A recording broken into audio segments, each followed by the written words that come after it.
सिकंदराबाद, उत्तर प्रदेश और सभी भारतवासियों को नमस्कार। आज तारीख क्या है? खैर, तारीख से ज़्यादा महत्वपूर्ण वो वक्त है जिसमें हम और आप जी रहे हैं। 15 दिसंबर 2025 वो आखिरी दिन था जब दिल्ली पुलिस के प्रैक्टिस सेट में मैंने यूट्यूब पर आखिरी क्लास ली थी और आपसे कहा था कि मैं एक यात्रा पर जा रहा हूँ। इसे आप वनवास कह सकते हो या आत्ममंथन। उस दिन से लेकर आज तक आप लोगों के हज़ारों कमेंट्स आए कि भैया आपने पढ़ाना छोड़ दिया, आप राजनीति में क्यों जा रहे हो, वो तो गंदी जगह है, आप पढ़ाना छोड़ दोगे तो फिर हमें कौन पढ़ाएगा। मैं पिछले 2-3 महीने से लगभग उस तरह की प्रतिक्रियाओं को, कमेंट्स को देख रहा था, पढ़ रहा था और मैं कहीं ना कहीं आपकी नाराज़गी भी महसूस कर रहा था और आपकी उम्मीद भी, लेकिन मैं चुप था। जानते हो क्यों? क्योंकि शोर मचाने के लिए सिर्फ गले की ताकत चाहिए, लेकिन सच बोलने के लिए जिगर की ताकत चाहिए। और ऐसा कह सकते हैं कि वो ताकत जुटाने में मुझे थोड़ा वक्त लगा। महान दार्शनिक अरस्तु ने सदियों पहले कहा था, man is by nature A political animal. मनुष्य स्वभाव से ही एक राजनीतिक प्राणी है, लेकिन हमारे देश में हमने राजनीति को एक गाली बना दिया है। हमने मान लिया है कि अच्छे पढ़े लिखे लोग, संवेदनशील लोग राजनीति में नहीं जाते। हमने मान लिया है कि राजनीति सिर्फ बाहुबलियों और रसूखदारों का खेल है। और यही वो सबसे बड़ा झूठ है जिस बारे में बात करने के लिए और आपके सवालों का जवाब देने के लिए आज मैं यहाँ बातें कर रहा हूँ।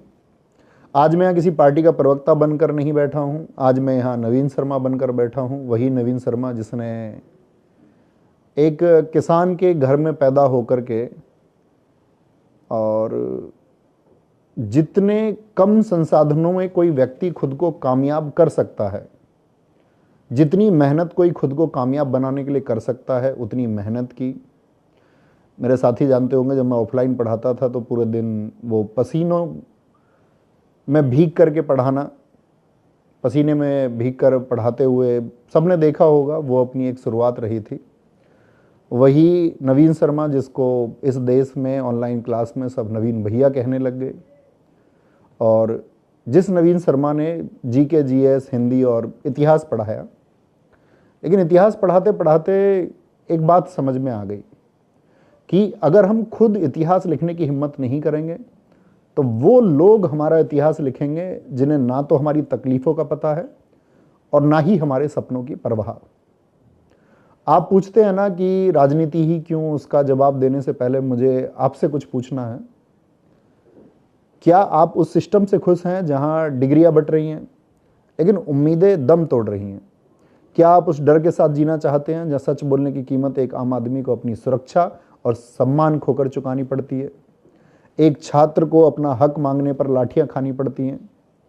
अगर आपका जवाब नहीं है तो फिर मेरी चुप्पी का कारण भी आपको समझ आ जाएगा। मैं आज यहाँ सफाई देने नहीं आया हूँ, मैं आज यहाँ एक प्रस्ताव रखने आया हूँ, एक पढ़े लिखे नागरिक का अपने जैसे दूसरे जागरूक नागरिकों के लिए एक प्रस्ताव।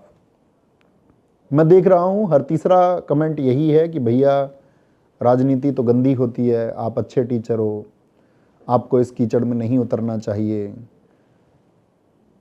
गंदी है, बिल्कुल गंदी है, कीचड़ है, 100% कीचड़ है।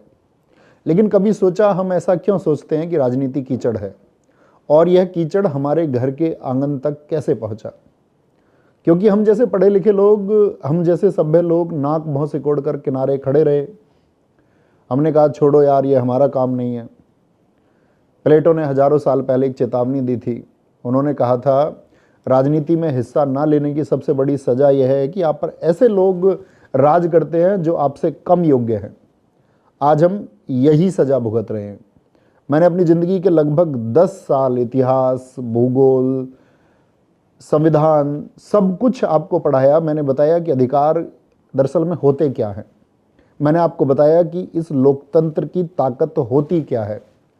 लेकिन जब मैं इन सब के बारे में सोचता था तो एक सवाल मुझे हमेशा परेशान करता था, क्या फ़ायदा उस इतिहास को पढ़ाने का जब वर्तमान में इस देश में पेपर लीक जैसी व्यवस्थाएं हो रही हों और उसके बदले में कोई सुनवाई ना हो। क्या फ़ायदा उस संविधान को रटाने को जब एक छात्र अपने हक के लिए सड़क पर निकले तो उसे लाठियाँ मिले।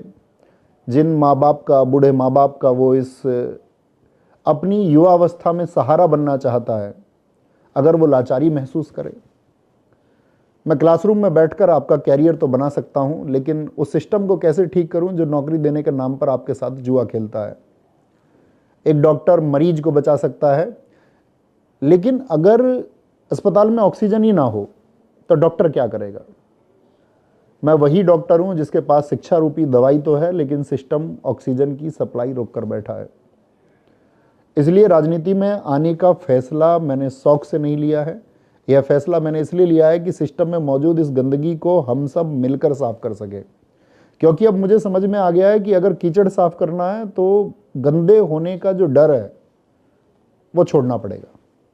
राजनीति में आने का फैसला मैंने किसी एक रात में नहीं लिया है। इस फैसले के पीछे बहुत, अगर मैं कहूँ तो हाँ, एक रात का जिक्र हम कर सकते हैं। आपको पता होगा 2024 जब 60,244 सिपाही भर्ती की वैकेंसी आई थी, हर घर में खुशी थी। मेरे पास भी लाखों बच्चे लाइव पढ़ रहे थे। अपने लाखों भाई बहन की आंखों में मैंने वो चमक देखी थी कि भैया इस बार वर्दी पहनकर बूढ़े माँ बाप का सहारा बनेंगे। लेकिन हुआ क्या, 17 और 18 फरवरी को वो तारीख, पेपर लीक। और सिर्फ पेपर नहीं लीक हुआ था, लाखों माँ बाप और छात्रों का भरोसा लीक हुआ था। उस दिन ऐसा लगा कि जो सब कुछ हम पढ़ा रहे हैं वो सब बेकार है। और सब तरीके से सबने अपनी अपनी तरह से बातें रखी। आप लोगों के लिए सड़क पर उतरने का एक फ़ैसला लिया। मैंने सोचा कि सरकार सुनेगी, सिस्टम सुनेगा। सिस्टम और सरकार ने सुना, लेकिन बदले में हमने क्या झेला। हमारे घर पुलिस भेज दी गई और परिवार के सभी लोगों का हाउस अरेस्ट कर लिया गया। दर्जनों पुलिस वालों ने हमारा घर और गांव कई दिनों तक घेर कर रखा। हमारे घर में जो भी सदस्य थे, तो जितनी भी मानसिक उत्पीड़न किसी का किया जा सकता था वो किया, जिसका इस सब से कोई लेना देना नहीं था। मैं चाहता तो मैं भी सोचता कि ठीक है, बाकी सब की तरह हम भी मूक हो जाते हैं, हम भी चुप हो जाते हैं। लेकिन मैंने चुप ना रहने का फैसला किया और फिर अंत में लखनऊ आंदोलन में पहुंचने के लिए बहुत, मतलब छिपते छिपाते फ़ोन वगैरह सब बंद रख के हम पहुँचे।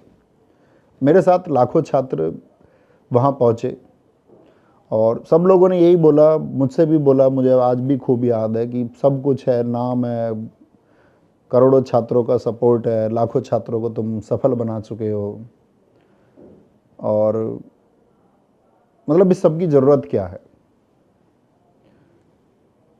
एक सवाल ये भी था कि जब तुम्हारे पास ये सब कुछ है तो तुम अपने पढ़ाए हुए छात्रों की लड़ाई सीधे तौर पर क्यों नहीं लड़ पा रहे हो। उस दिन मुझे एक बात समझ आई कि चाहे मैं कितना भी अच्छा पढ़ा लूँ, आप चाहे कितना भी अच्छा पढ़ लें, लेकिन अगर फैसला लेने वाली कुर्सी पर गलत आदमी बैठा हो और वो एक साइन करके मेरी और आपकी ज़िंदगी को बर्बाद कर सकता है। उस दिन मैंने निर्णय किया कि अब नाइंसाफ़ी होने पर सिर्फ मांगेंगे नहीं, अब उस जगह जाएंगे जहां फैसले किए जाते हैं।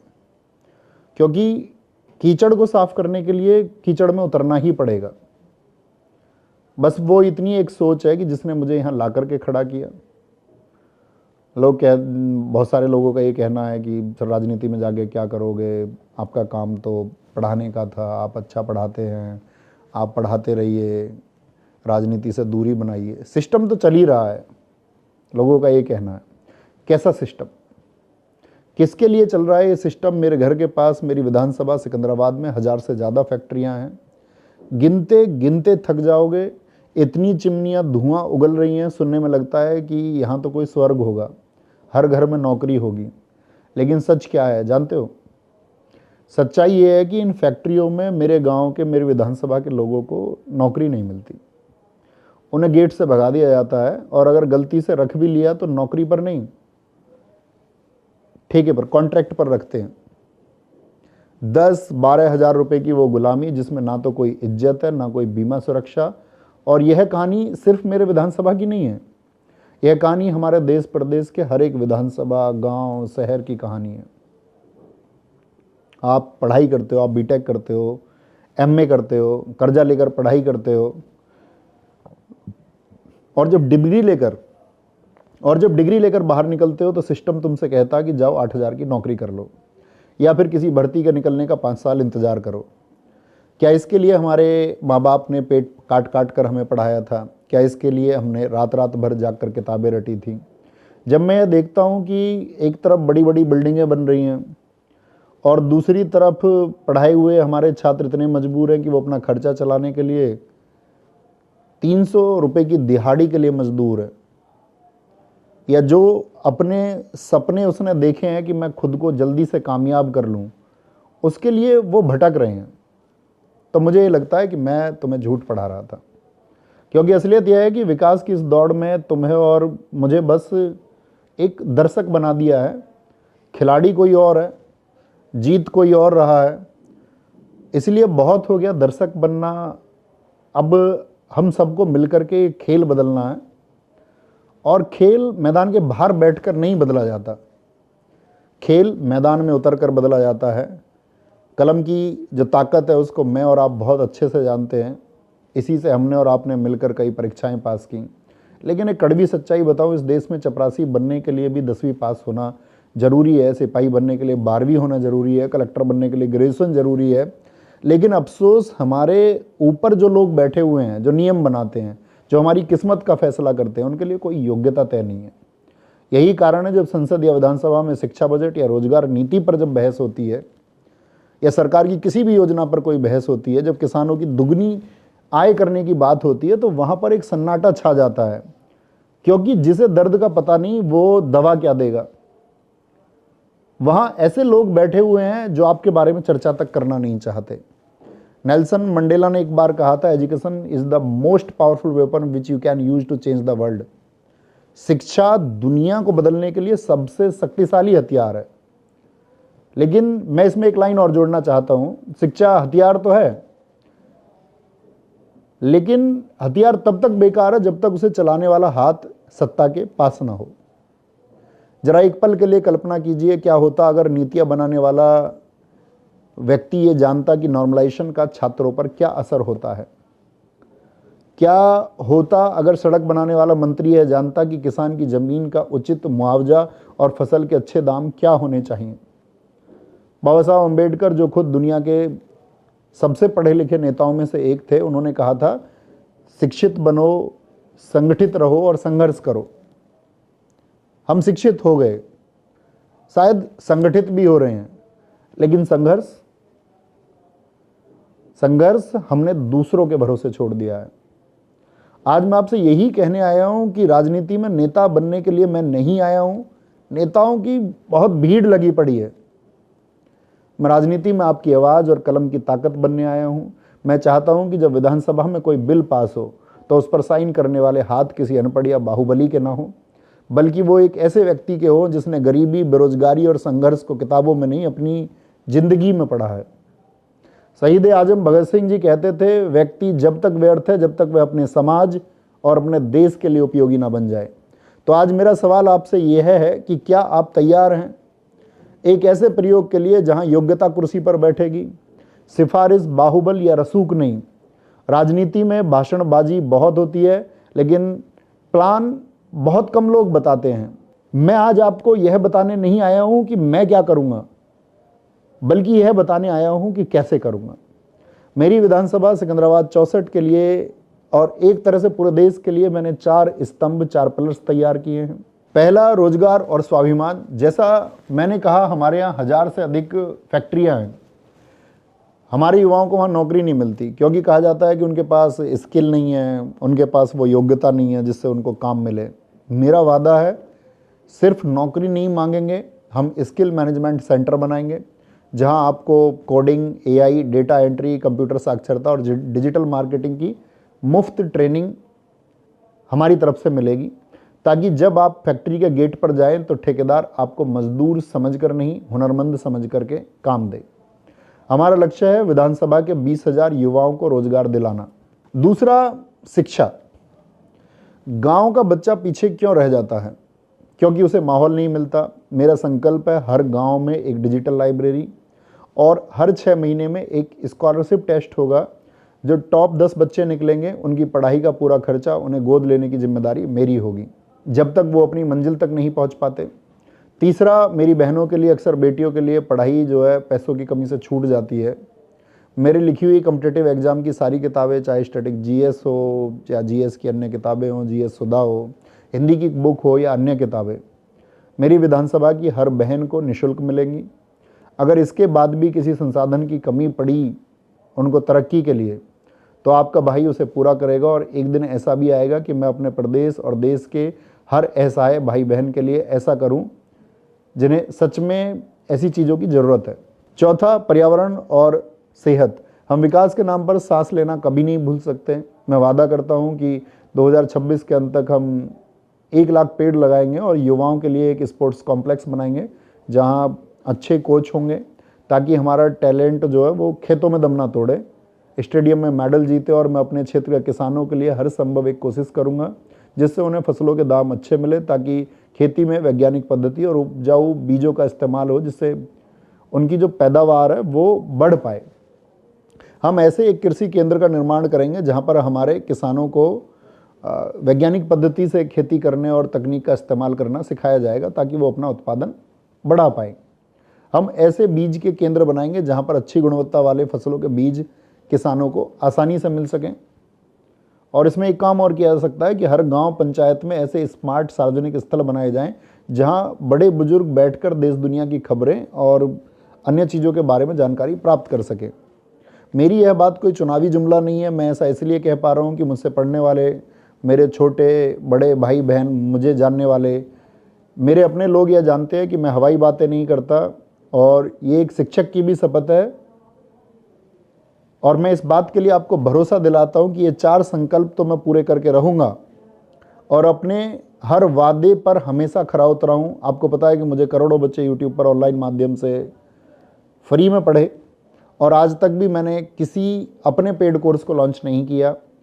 और मैं चाहता तो अपना खुद का जीएस या हिंदी का पेड कोर्स लॉन्च करके बच्चों से करोड़ों रुपए कमा सकता था, पर मैंने ऐसा नहीं किया, क्योंकि मेरे पढ़ाने का सबसे बड़ा उद्देश्य यही था कि शिक्षा उस गरीब, शोषित और मजदूर के बच्चे तक पहुँचे, उस अंतिम छोर तक पहुँचे, उस छात्र तक पहुँचे जो पैसे की तंगी की वजह से या आर्थिक अभाव की वजह से उस शिक्षा को नहीं पा रहा था। आप भली भांति जानते हो कि अब तक हमने जितने भी छात्रों को पढ़ाया उनमें 8 लाख से ज़्यादा बच्चे सरकारी नौकरी पा चुके हैं। वो घर रोशन हो चुके हैं। उन घरों में बहुत खुशियाँ आई है जिन लोगों ने मेहनत की और ख़ुद को कामयाब भी बनाया।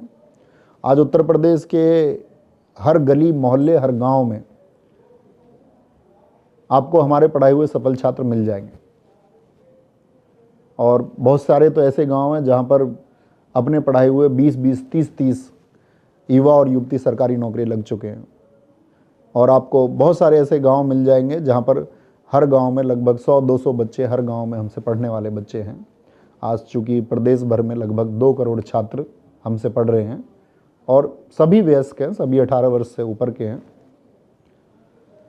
वैसे अक्सर लोग मुझसे ये बातें भी पूछते हैं, सर इतना अच्छा चल रहा है, सब लाखों बच्चे प्यार करते हैं, आपको आदर्श मानते हैं, आपके बताए हुए रास्ते पर चलते हैं, इस प्रकृति ने आपको सब कुछ दिया है, जिस चीज़ के व्यक्ति ख्वाब देखता है आपके पास में वो सब कुछ है, फिर क्यों राजनीति की आग में हाथ डाल रहे हो?